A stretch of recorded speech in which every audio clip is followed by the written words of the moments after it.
வணக்கம் ஃப்ரெண்ட்ஸ், இன்றைக்கி கொஞ்சம் காரசாரமாக பூண்டு மிளகாய் சட்னி தான் செய்ய போகிறோம். இந்த சட்னி செய்கிறதுக்காக இன்றைக்கி காஷ்மீரி மிளகாய் வத்தல் ஒரு 8 மிளகாய் வத்தல் எடுத்து வச்சுருக்கேன்.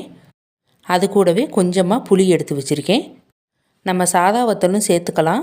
கொஞ்சம் காரம் கம்மியாக இருக்கட்டுங்கிறதுனால நான் காஷ்மீரி வத்தல் எடுத்திருக்கேன். இப்போ கடாயில் கொஞ்சம் நல்லெண்ணெய் சேர்த்துக்கலாம். நல்லெண்ணெயில் இந்த மிளகாய் வத்தலை வறுத்து நம்ம சட்னி அரைச்சா தான் நல்லாயிருக்கும். இப்போ எண்ணெயில் முதல்ல நம்ம எடுத்து வச்சுருக்கிற புளியை சேர்த்துக்கலாம்.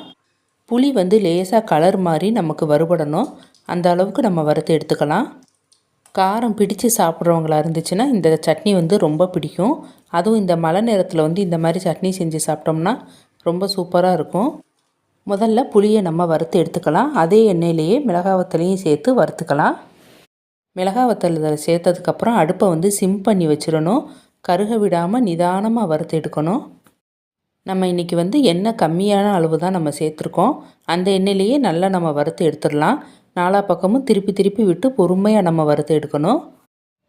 இப்போ நல்லா வறுபட்ட மிளகாய் வத்தலை நம்ம மிக்ஸி ஜாரில் சேர்த்துக்கலாம். இந்த சட்னி இட்லி தோசையோட ரொம்ப சூப்பராக இருக்கும். நம்ம வறுத்து எடுத்த மிளகாய் வத்தல் கூடவே கல் உப்பும் வறுத்து வச்சுருக்கிற புளியும் சேர்த்துக்கலாம். இது கூடவே ஒரு 6-7 வெள்ளைப்பூடை தோலை எடுத்துகிட்டு 2 கட் பண்ணி எடுத்து வச்சுருக்கேன். இதையும் நம்ம சேர்த்துக்கலாம். இப்போ ஒரு மிளகாய் வத்தலை உடச்சி பார்க்கலாம். இந்த மாதிரி மொறுன்னு வறுபட்டிருக்கணும். அப்போ தான் சட்னி நமக்கு சூப்பராக இருக்கும்.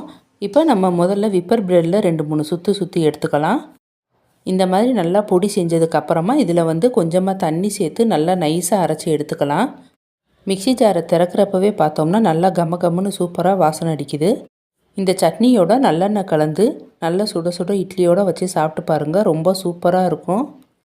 புளியெல்லாம் சேர்த்து அரைச்சிருக்கிறதுனால இந்த சட்னியை ஃப்ரிட்ஜில் வச்சோம்னா 1 வாரம் வரைக்கும் நம்ம வச்சுருந்து யூஸ் பண்ணிக்கலாம்.